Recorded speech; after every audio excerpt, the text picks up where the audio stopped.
28 फरवरी 2026 USA और Israel ने Iran पर स्ट्राइक की। सुप्रीम लीडर खामेनी मार दिए गए और ईरान ने एक घंटे में वो मूव खेला जो दुनिया ने एक्सपेक्ट नहीं किया था। उन्होंने एक 33 किलोमीटर चौड़ा दरिया बंद कर दिया, जिस दरिया से आपका घर का गैस, इंडिया का पेट्रोल, दाल और खाद आती है, स्ट्रेट ऑफ हॉर्मुज़। और आज 23 अप्रैल 2026 वो अभी भी सील्ड है। ये वीडियो उसी चेन के बारे में है जो एक मिसाइल से शुरू हुई और सीधा आपकी थाली तक पहुंची। Let's go. फरवरी 2026 में जेनेवा में USA Iran nuclear deal fail हुई और उसी के साथ एक चेन रिएक्शन शुरू हुई। 28 फरवरी को यूएसए और इजराइल ने ईरान पर एयर स्ट्राइक्स की। न्यूक्लियर फैसिलिटीज़, आईआरजीसी कमांडर्स और खामेनी ख़त्म। ईरान का जवाब तुरंत आया। उन्होंने शिप्स पर मिसाइल्स फायर किए और समुंदर में सुरंगें बिछाएं। शिपिंग कंपनीज़ ने डर के मारे वो रास्ता छोड़ दिया। दुनिया का सबसे बड़ा मैरीटाइम चोक पॉइंट सील हो गया। ये रास्ता सिर्फ 33 किलोमीटर चौड़ा है। एक तरफ ईरान है, दूसरी तरफ ओमान, लेकिन इस छोटी सी रास्ता से दुनिया का 25% ऑयल, 20% नेचुरल गैस और 30% फर्टिलाइज़र गुजरते हैं।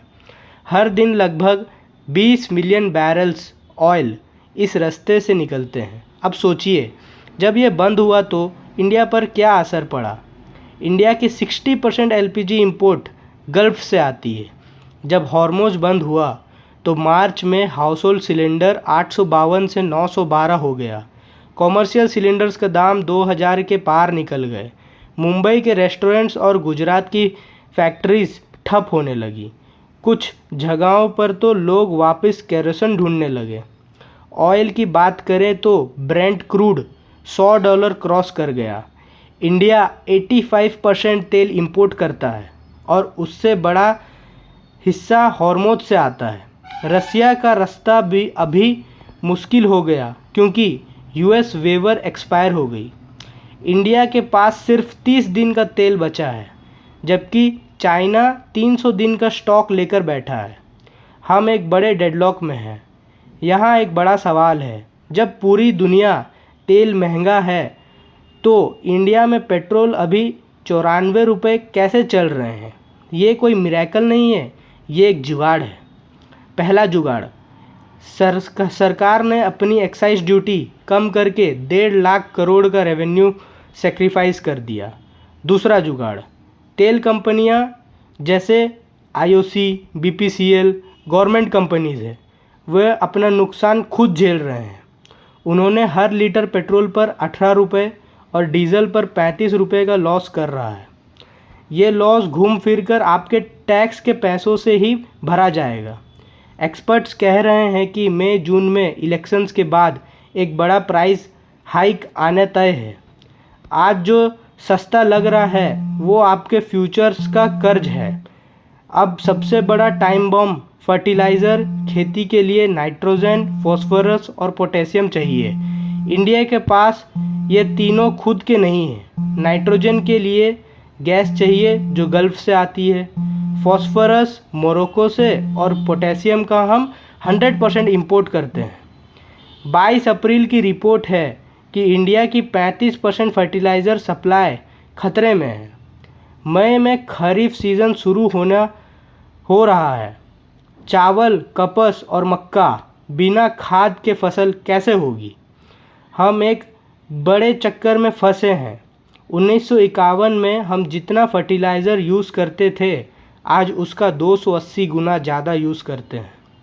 ज़मीन इतनी कमज़ोर हो चुकी है कि बिना फर्टिलाइज़र के कुछ उगता ही नहीं। हॉर्मुज़ क्राइसिस ने इस सिचुएशन को और भी ख़तरनाक बना दिया है। इस वॉर ने हमें 5 जगह चोट पहुंचाई है। रुपए डॉलर के मुकाबले रुपए 94 के करीब गिर चुका है।